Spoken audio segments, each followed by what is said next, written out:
Ladies and gentlemen, kwaya update. Tungoti kwauyiwa. Right, ndoda kungoti tiutaura nyaya Nyokayemabhunu zvapapi chiri kuitika ndanani vari kubata nyaya kuti zvinhu zviende kumberi. Handimuda kuti Nyokayemabhunu abude. Kana uda kuti Nyokayemabhunu abude garo wateerera panapa zvati kutaurika. Ina hangu asi zvinhu zvingiriki handisani ndachinja unhu hwangu pasi neZANU-PF. Tanga nekulaika kana uchiti pasi neZANU-PF. And right, vanhu vari muSouth Africa vandaregisterwa makambani batai Owen Education Research anokuregisterai obva kuvhurira FNB business account. Usaswera uchivhairirwa nevanhu uchibvunzwa zvemakambani kuti he kambani inozodai inonetsa.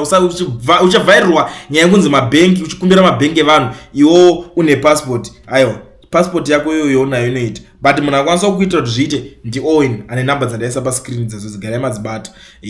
Mobva marova mascreenshot. Skillful. Yes, General Masquera say. Aiwa taswera boy tatichingoda kungoti tingoziva zviri kuitika about nyaya Nyokayemabhunu zvapapi chiri kuitika. You know, you are the mouthpiece, you are the general. Saka tiudzei kuti chiri kuitika tapapi izvezvi. Thank you so much.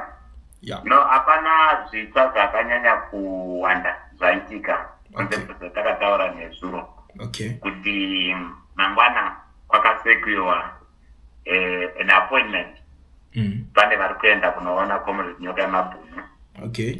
The other development ndekuti kune vakasangana vaya vatakataura nezvavo kuti vakagadzira kagroup kavo kasine vanhu vakawanda. Okay. Vanoda kupinda makara vanenge vachishandisa nzira dzekutaura kuti vaiswe makara haisiri channel, just a group. It's a group. Vagona kuunganidzawo at least 1,000 rand. Okay. But 700 totumirwa. Okay. Ikoko. Then imari yekuvabatsira because kune machallenges ari mujere nechekuita nechekudya. Yeah. Iwo munhu anenge achidawo zvimwe zvezvinhu. Pane zvimwe zvavati vanoda and zvichatengwa mangwana. Okay. Voita kuti vaperekedzerwe. But on the other hand, development sektora kwatakaedza kuti muri weZimbabwe ichichema yanga ichichema nyaya dzetransparent yakanaka ichoso. Account yagona kuvhurwa, a trust account ina active lawyer on the case plus mamwe macommittee members. Account iyoyo ichange isina signature one ichange ichishanda nyaya dzaComrade Nyokayemabhunu. Iyoso account ndiyo inoda kuti vanoda kubatsira voisa imomo mari inenge ichishanda zvinhu zvemaloya, then whatever amount inenge yabhadharwa inenge ichiumbwa pazvivhitivhiti.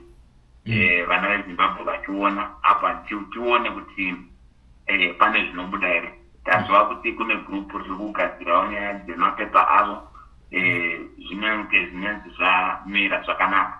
Saka tinotenda kuti nekufamba kwemazuva zvinhu zvinenge zvichitaridza kwazviri kubva nekwazviri kuenda. But as for the major development idzodzo nekuti at least kunhau dzanga dzichema nadzo panyaya dzekushayiwa chekudya, nzara nemamwe matambudziko, pane chikamu chambokavhwa pichana nevashoma vakazvisarudzira kusangana pachavo. Then maloya ndiwayo atiinawo azoona kuti sinzi vanenge vari two advocate naattorney, then takushandisa law firm iyoyo kuti paitwe that trust account ichangoexista kusvikira Comrade Nyokayemabhunu vange vabujere. But it's gonna be the activity into that account nenge zviri transparent kuvana veZimbabwe. Tatiri kungoda ndeyekuti tibatsire Comrade Nyokayemabhunu vadzokere kumhuri yavo nekumusha kwavo. Alright. Ndikupa nzuswa general but pandanzwa muchiti pachange pane masignature akawanda ende nyaya yanga iri kunetsa kubva kumashure kwese nyaya yetransparent. Vana veZimbabwe vanenge vachida kunyatsoziva ndanani masignature achange achiwanika ipapo. Hamukwanisi kungotipawo kana 3 chete masignature evanhu vachange vachibudikira pane nhingirikini iyoyo account iri kuvhurwa.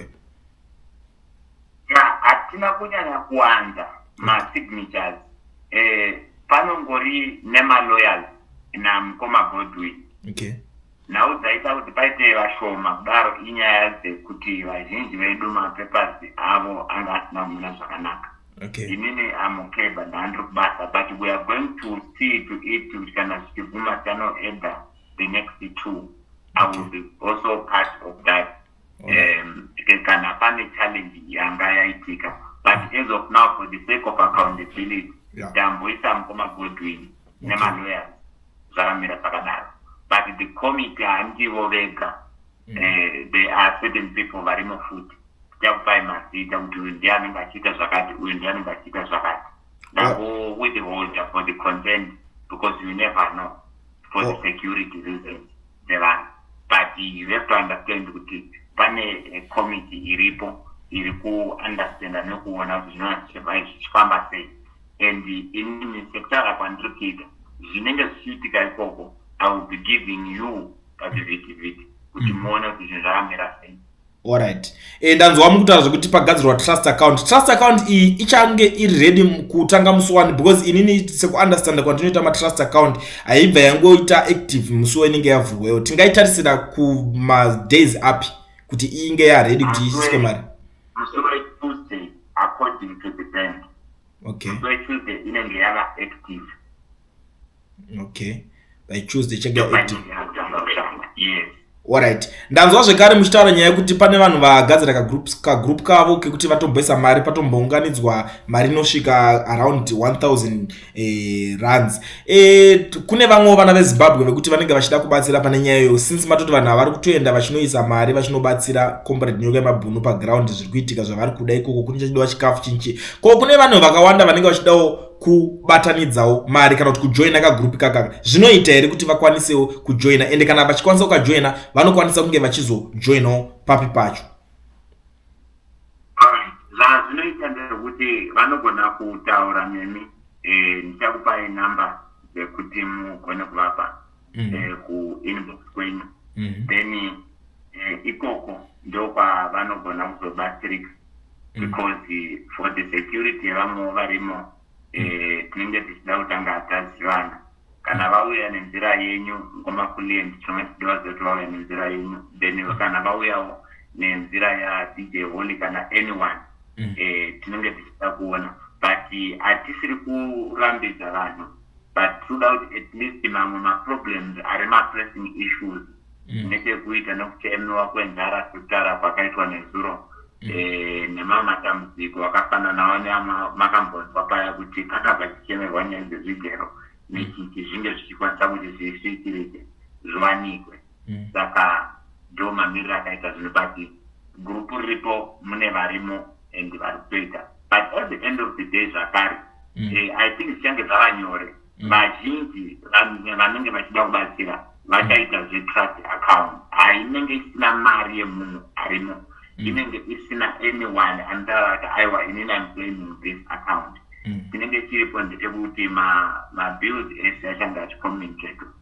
Dambudziko ratinaro ndiro rekuti vana veZimbabwe vanogona kunga vachihesitata kuti vasenzese maaccounts emunhu because kana ndakunzi nyaya dzetransparency pamwe pacho panova kuti aiwa ndinenge ndakudisclose nelife yangu.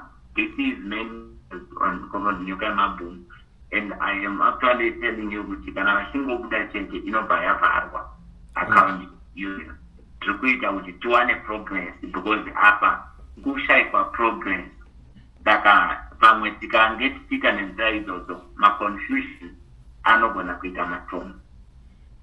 Alright. Ayo, zviri kunzwisisika, zviri kuningira vanhu vakawanda vari kunzwa kuti General Sithole munokwanisa here kutiudza kuti General Sithole vanorepresenta movement ipi because iko zvino ndatozonzwa izvezvi ndandisiri kuziva ndiri murima kuti anhu asari vakanoti tine movement yakadai vakati vane movement yakadai but tiri kuona kuti General ndo vari kubatsira Nyokayemabhunu since day 1 but nyaya yekuti vanga vasiri kungotaurwa chete. I think zvakakosha kuti vanhu vazive kuti General vanenge vachirepresentawo movement ipi because vanhu vakawanda vanenge vachidawo kushanda nemunhu akavimbika and ari dedicated ane rudo serwamunhu arwerwo.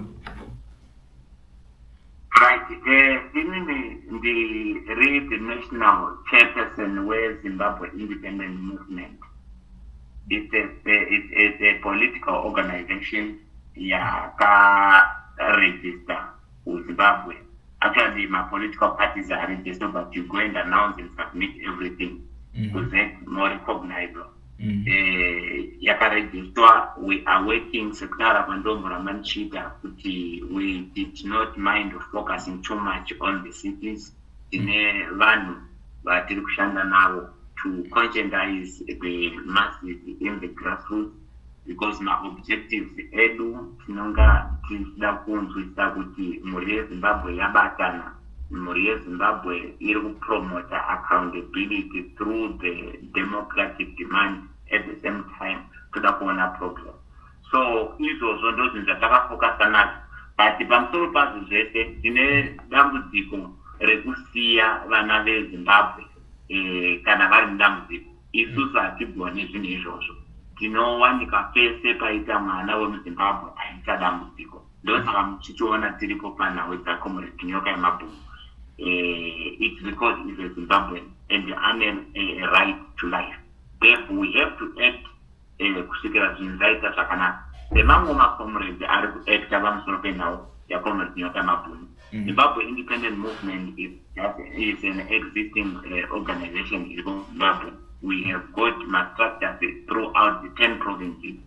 Tine vanhu vari ground every day, because we believe kuti tinofanirwa kugadzira a new formation inenge ine a different approach in the political matrix emunyika yedu. Ndosaka mchinzi mukatsvaga anyway munotiwana.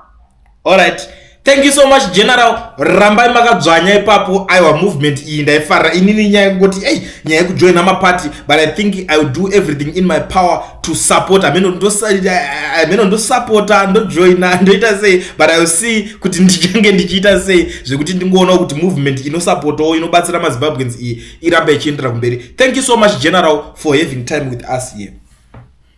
Thank you so much. Alright, muve neusiku wakanaka.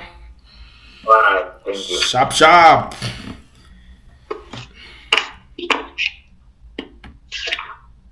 So muri Zimbabwe, that was General Sithole.